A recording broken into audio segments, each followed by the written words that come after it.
Tudo ou nada no Vascão, dia decisivo para fechar com o atacante, e diretoria também já teria um plano B para reforço no Vasco.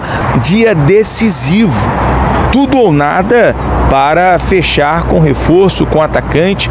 Vou trazer os últimos detalhes dessa novela mexicana, né? Na realidade, a novela Brian Rodrigues, em virtude principalmente do aceite do Clube do América do México, mas os nossos amigos Carlos Berbet e também Matheus Gilbert, que faz um trabalho excelente de apuração, trouxe as últimas notícias, últimos detalhes, que o Vasco já colocou valores na mesa, o Vasco já colocou a proposta na mesa atual, né, inclusive com um aumento.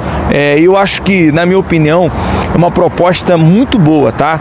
O Vasco está se esforçando muito nesse momento para trazer o Brian Rodrigues, até porque se trata de um bom atacante, se trata de um jogador que faz os dois lados, as duas pontas, faz o papel também como centroavante, e assim é o nome ideal. E assim, eu acredito que o Brian, nesse momento, ele queira vir muito para o futebol brasileiro, ele tem ali a vontade de jogar com a camisa do Vasco, principalmente porque é uma ponte para você estar na seleção uruguaia, né? Tem o Puma Rodrigues, que constantemente é convocado para a seleção do técnico Marcelo Bielsa, e o Brian ver com bons olhos também essa possibilidade. Vamos aqui falar sobre valores. O Vasco fez uma proposta de 7 milhões de dólares por 65% dos direitos econômicos de Brian Rodrigues.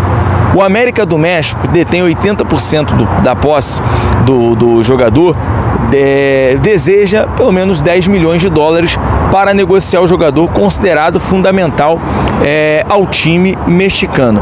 A negociação, por mais difícil, complicada que seja no momento, o Vasco busca correr contra o tempo nesse momento, sabe que é uma luta contra o tempo, porque a janela de transferência no México fecha no dia 2 de fevereiro.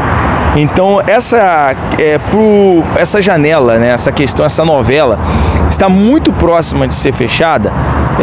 Seja bom para o Vasco vindo o Brian Rodrigues ou não, né, por uma boa notícia ou por uma má notícia, porque a janela do Mexicana fecha no dia 2 de fevereiro e o Vasco busca ainda nessa sexta-feira, no dia de hoje, bater o martelo, porque o que não dá para ficar protelando, né?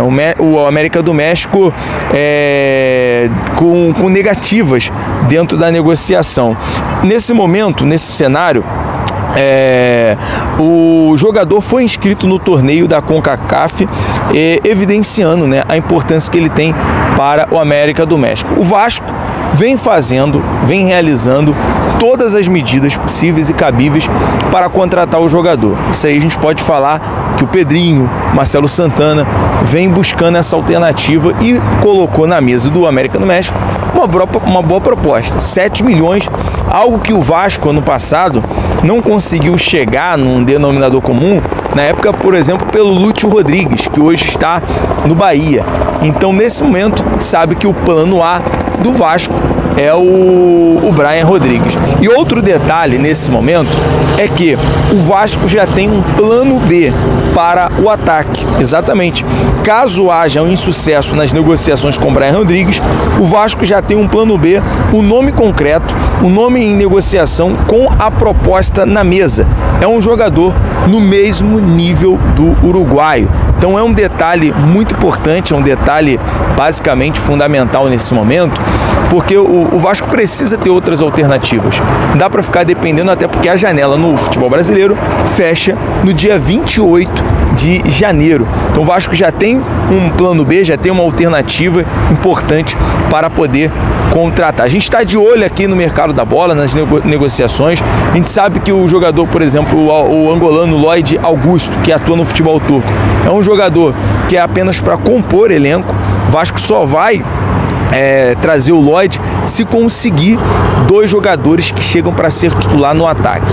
Eu acho que até o final da janela consiga o reforço para o elenco Cruz Maltino. Olha aqui, eu quero que você me fale, Pedrosa, como é que esse time do Vasco que vai a campo contra o Volta Redonda pode assumir a liderança. E eu tô vendo muitos torcedores concordando com essa escolha do Carille de dar uma rodagem, de pensar muito mais a longo prazo na temporada do que só agora no Campeonato Carioca. Mas para amanhã deve utilizar o time titular, tá? Até porque a maioria ficou no banco, ou foi descansado realmente, foi poupado. O Carille tinha dito que o Paí não viajaria para essa partida, então a expectativa é que ele não viaje por ter jogado 90 minutos diante do Maricá, mas o time do Vasco deve ser o titular, que a gente já está acostumado. Deve ser o Léo Jardim, o Paulo Henrique, o João Vitor, o Lucas Oliveira na lateral esquerda, o Lucas Piton, Jair, Paulinho, Tietê, lá na frente o Alex Teixeira e o Verrete. No máximo uma mexida ou outra, que deve ser muito esporádica, caso o Carille quiser fazer algum teste, mas não vai com time reserva amanhã, como a gente trouxe aqui contra o Maricá.